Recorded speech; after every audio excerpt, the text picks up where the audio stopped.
Hello again. I'm going to take a moment to talk about board games once more. In my previous video, this is my idea I had, because in my previous video I mentioned that I'd rather play Power Grid over Monopoly and talk about mass market games versus the more collectors type games. But I thought I'd expand on that and explain and just sort of say the games from my collection that I would rather play than these mass market games. So if you like these mass market games, I'm going to suggest better games to you. Or suggest alternative, not necessarily better, just alternative games to you that you might want to try. I'll start with the one I've already mentioned, which is Monopoly.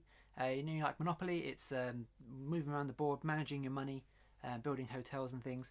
And I mentioned that the replacement for that from my collection would be Power Grid. Now it's important to note that I am using primarily my collection to replace as items for these games. I don't own every game ever made; it'd be ridiculous.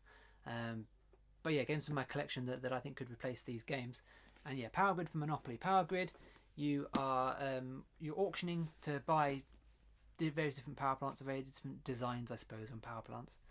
So you can have nuclear power, you can have coal and recyclable and wind power, wind farms and things. And then you are building power plants in various cities across the map. And there's different rules for how many plants can be in each city. And it's more expensive to build into a city somebody else has already built in. So you're building little plants, and then you are using the power plants that you've auctioned, the auction designs that you've auctioned with the other players, to power them to make you money.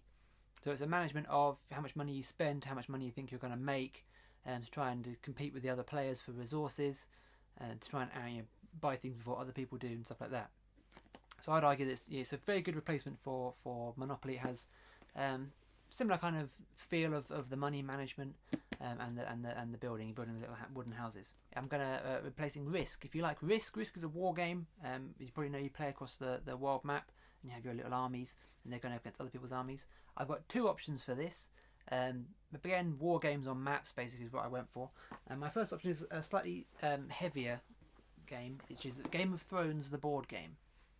This is significantly more complicated than my other one you'll see in a second, but it is, you're playing one of the houses from Game of Thrones. You'd be the Starks or the Lannisters or whoever, and you build your armies and you have to take over and you have to conquer a certain amount of the land. You have to conquer a certain number of castles or fortresses, and once you own that certain number you're declared ruler of the land. I say this one, it is heavier for non-gamers, but the Game of Thrones theme works really well, and I think if you like Game of Thrones, you could probably get into this with a little bit of teaching of the rules, because it is, like I say, it's quite complicated. But I think you can get into this if you like the idea of playing in the Game of Thrones world. And the map is really cool. The map of Westeros that you're playing on is really nice. But my other option for replacing Risk is a much simpler game, which is Small World. And Small World, I had to say Small World because it's probably one of my favourite games, if not my favourite game of all time. I only own Small World Underground, which is sort of a spin-off of the series. But that's because a friend of mine owns Small World, the base game, and every expansion for it. So it's been pointless owning it, because we'd always meet in a group, and if we wanted to play, we could play his copy. Because he had everything for it. I didn't seem to own my own copy. Yeah, Small World is a brilliant game. It's fantasy setting, so you've got your orcs and goblins and humans and that one's got mummies and things in it, and you're building your little army and you storm across the board, take as much territory as you can, but then your forces start to deplete, so then you have to pick up another army. So you have to drop that army, pick up another army, and then storm across the board again, taking as much territory as you can and just scoring points. That's really all there is to it. There's no there is strategy to it, but there's no complex strategy to it. You're literally just picking up a big a stack of little cardboard army units and just attacking each other, and it's super fast and super simple and really good game, and I thoroughly recommend it. The number 3 I'm going to replace is card games. If you had a deck of cards, you might want to play a card game like Cheat or Rummy or whatever. If you want to play with a deck of cards, people who like playing with a deck of cards, playing games, I'm going to recommend Smash Up. Now I have the big geeky box, which contains every single expansion for Smash Up, because I really like Smash Up. Smash Up's one of my favourite games. Often forcing people to play it, which is why I thought I'd better buy all the expansions, because otherwise people will get bored more easily. But yeah, no, Smash Up, you have two factions. You take two factions and smash them together, as it were, to create your ultimate faction. So you might have robot ninjas, or what are the other options, like vampire zombies, or alien steampunk aliens, or something like that. Just you mash up these two factions together, mix them up, and then you have a hand of cards that you're trying to play onto the table to do various things. Primarily you're trying to blow up these bases that are on these other cards. You're trying to take control basically of these other cards that are on the table, and score points. But yeah, it's really good little card game. Pretty quick, relatively simple to teach because it's just about reading the cards. There's a few elements of the expansions that can get a little bit complicated, but yes, no, I recommend Smash Up as a replacement card game. Next on this list, I'm replacing Cluedo. This was actually really hard. This was the first thing that came to my mind when I was thinking, well, what make a list of games that could be replaced. Cluedo came up, but I think it's just called Clue outside of Europe or whatever. But it actually really struggled to think of something because there's not a lot that embodies the mechanics of Cluedo. Cluedo, as we all know, you're moving around trying to solve the murder. So you have a hand of information, you have cards with a hand of information, and everyone else has information, and you're trying to learn as much information as you can from the other players, so that you can make your accusation, so you can get the right accusation first.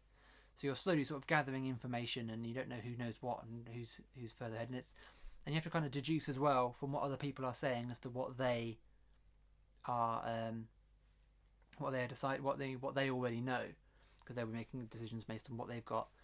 And I couldn't really think of anything that really had that feel. So I've had to go outside of my collection for this, to the game Masquerade. Masquerade I'm suggesting for this. In Masquerade, you have a number of cards in play, depending on the number of players, that all have their own powers. They've all got a character on the card, and they all have their own ability. And you're trying to play those abilities to gain money. But the cards are dealt out, and you don't know which card you are. You don't know what card you have in front of you. So you're trying to learn what that card is, and activate it so that you can score money. So you can say, well, I think I'm the king, so I'm going to play the king. But if somebody else thinks they're the king, they can say, well, you're not the king, I'm the king. And then you have to face off, and whichever one of you is the king wins. Or wins that little skirmish or whatever.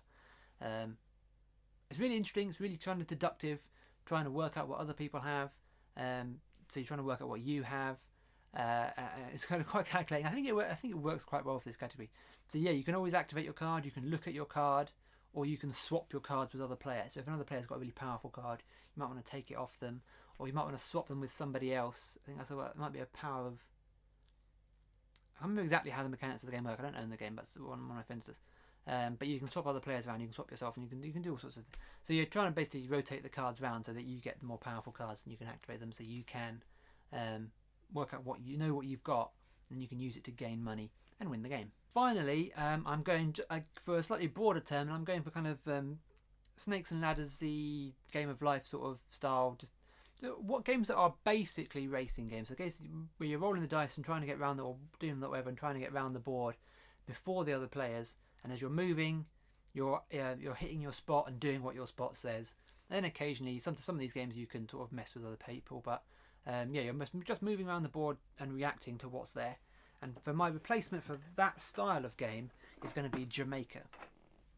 Jamaica is a racing game where you are pirates racing around the island of Jamaica, and the dice are rolled every turn, and then they're placed out. But you have a handful of cards. You have 3 cards in your hand that you then decide which card to play based on the dice. So the dice will represent things you can do, and if you think, well, if there's like a couple of 6s or whatever, you might want to play movement cards. You might think, well, I'm going to move this turn, then you move around the board. But when you move, you have to land on the space you land on. You have to interact with. You have to do what it says on that space, which can be spend food or spend gold or whatever, manage your resources basically. It's ever so slightly more complex than the average sort of roll and move game, but it's still pretty simple and pretty easy to pick up. If you land on other players as well, you can attack them because you're pirates. Why not? I think you have to attack them. Actually, is in the rules. If you land on another player, you have to attack because you're a pirate. And no nice pirates on these seas. But yeah, Jamaica, it's a race around the island. As soon as somebody finishes the race, the game ends. Then you score points based on how far around the island you got and how much gold you've managed to accumulate as you went round, from like finding treasure and things like that. I mean, that's a really good, really nice little quick game that I would say replaces most roll and move type games in a like kind of sorry Snakes and Ladders sort of, not Snakes and Ladders is a really bad example, but those sorts of games. I can't really think. I've played those sorts of games so infrequently that I actually can't think of what they might be. But those would be 5 replacement games for games that you might enjoy, mass market games that you may enjoy. And if you're ever gaming with me or spending time with me, I recommend that you suggest that if you want to play a game, then do say so, because I'm more than eager at any time to play a game, and I love introducing people to games. So yes, please do, if you know me and you are interested, just say so, and I will happily arrange to play some games, because I'm becoming obsessed. But that's that. There's replacement games, food for thought, and I'll see you in the next video. The end.